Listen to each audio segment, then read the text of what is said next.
So hello student, आज हम शुरू करेंगे आपके 12th बायोलॉजी के चैप्टर प्रिंसिपल ऑफ इनहेरिटेंस का। बात करें इस चैप्टर की इंपॉर्टेंस की तो काफी इंपॉर्टेंट चैप्टर होता है। अगर हम बात करें आपके किसकी नीट की, तो आप देखेंगे इस चैप्टर से आपके 4 to 6 मार्क्स के क्वेश्चन आते हैं। ठीक है, अप्रोक्स अगर देंगे 4 to 6 मार्क्स के क्वेश्चन ही 4 to 6 क्वेश्चन आ जाते हैं। एंड अगर हम बात करें स्टेट बोर्ड की, तो आपका 8 से 10 क्वेश्चन स्टेट बोर्ड की एग्जाम में बनता है, डेफिनेटली बनता है, चाहे किसी भी स्टेट बोर्ड की चले। अगर हम बात करें आपके हमारे बोर्ड एमपी बोर्ड की, गुजरात बोर्ड की, यूपी बोर्ड की, महाराष्ट्र बोर्ड की, जितने भी तरह के बोर्ड है भाई, इन सब में आपका क्या भी आपका 8 से 10 मार्क्स कहीं नहीं आता इस चैप्टर का। हो सकता है इससे ऊपर भी जाए या हो सकता है नीचे भी रहे, बट जनरली हम देखें तो आपका 8 से 10 मार्क्स का तो डेफिनेटली इस चैप्टर से बनता ही है। तो बात करें इस चैप्टर के नाम की, principle of inheritance and variation की, तो what do you understand by inheritance?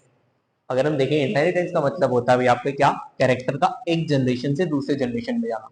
Character का एक जनरेशन से, ये कंसिडर करते हैं एक जनरेशन है, इससे दूसरे जनरेशन में जाना। ठीक है, ये कहलाता है आपका क्या, इनहेरिटेंस। नाम से क्लियर है, इनहेरिटेंस मतलब क्या हो रहा है, कैरेक्टर आपके इनहेरिट हो रहे एक जनरेशन से दूसरे जनरेशन में। ठीक, नेक्स्ट हम बात करें आपको क्या, आपका वेरिएशन का। नेक्स्ट हम बात करेंगे इसकी वेरिएशन। तो वेरिएशन का मतलब ये होता है भाई आपका, अगर हम देखिए वेरिएशन मतलब आप जानते हैं वेराइटीज, एक शब्द है वेराइटी, उससे मिलकर बना हुआ। तो अगर हम वेरिएशन का मतलब देखें, दैट मींस जो आपके एनसीईआरटी में लिखा है, डिग्री ऑफ चेंजेस। अगर हम देखें वेरिएशन का मतलब डिग्री ऑफ चेंजेस। ठीक है, variation that means degree of changes की कितने अमाउंट में आपका चेंजेस हो रहे हैं। ठीक है, जैसे हम देखें आप लोग होंगे, आपके पेरेंट्स से क्या काफी, अगर हम देखें आपके डिफरेंट होंगे, दैट मींस आप में कुछ ना कुछ वेरिएशन हुआ होगा। हर एक जनरेशन, अगर हम देखें हर एक जनरेशन के बाद क्या होता है, कुछ ना कुछ वेरिएशन हमारे को देखने को मिलता है। अगर उसमें क्या भाई आपका सेक्सुअल रिप्रोडक्शन इन्वॉल्व है ना, ये एनसीईआरटी की लाइन है, मैं नहीं देना। अगर उसमें क्या हो, सेक्सुअल रिप्रोडक्शन इन्वॉल्व हो, तो उसमें कहीं ना कहीं आपका क्या वेरिएशन देखने को मिलता है।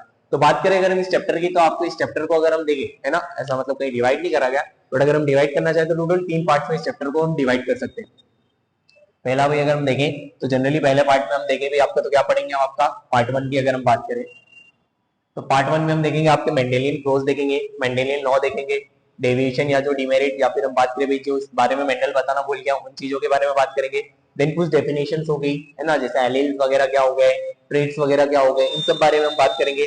देन पेलियोट्रॉपिक काफी इंपॉर्टेंट टॉपिक है, एटलीस्ट अगर हम बात करें जो मेरा बोर्ड है एमपी बोर्ड की, ठीक है, या जिस बोर्ड में अभी मैं पढ़ा रहा हूँ, तो उसमें एटलीस्ट 3 मार्क्स का क्वेश्चन पेलियोट्रॉपिक का तो कंफर्म में बनेगा। ठीक है, अगर देखें 3 मार्क्स का क्वेश्चन अगर कोई बनाना चाहता है तो पेलियोट्रॉपी एक देखें तो एक डिफरेंट टॉपिक बन जाता है। देन फिर आपका मल्टीपल एनालिज्म हो गया। देन पार्ट सेकंड की हम बात करें, पार्ट सेकंड में होता है आपका पॉलीजेनिक इनहेरिटेंस। देन फिर आपकी आती है chromosomal theory of inheritance, then linkage, काफी इंपॉर्टेंट टॉपिक है ना, वो साथ ही साथ क्रोमोसोमल थ्योरी ऑफ इनहेरिटेंस भी। देन फिर सेक्स डिटरमिनेशन, हमेशा हर साल की तरह एग्जांपल में आ ही जाता है भाई आपका, ह्यूमन में या ह्यूमन बीइंग में सेक्स डिटरमिनेशन कैसे होता है बताइए। तो काफी इंपॉर्टेंट टॉपिक बनते हैं इस चैप्टर से। दैट्स व्हाई इस चैप्टर की अगर हम देखें तो हर एक आपके बोर्ड्स में हो गया, या फिर आपकी कॉम्पिटिटिव एग्जाम नीट हो गया, इवन कंसीडर करें सीयूईटी, तो काफी इंपॉर्टेंट वेटेज रखता है इसका। ठीक है, देन पार्ट थर्ड में हम जरा सा आपकी बात करेंगे म्यूटेशन की, pedigree analysis, then genetic disorder. काफी ज्यादा इसमें हमारा फोकस रहेगा म्यूटेशन की तरफ, देन एट द एंड आपको पेडिग्री एनालिसिस और कुछ जेनेटिक ऑर्डर जैसे आपके हीमोफीलिया हो गया, कलर ब्लाइंडनेस हो गई। ठीक है, इन सब के बारे में हम बात करें।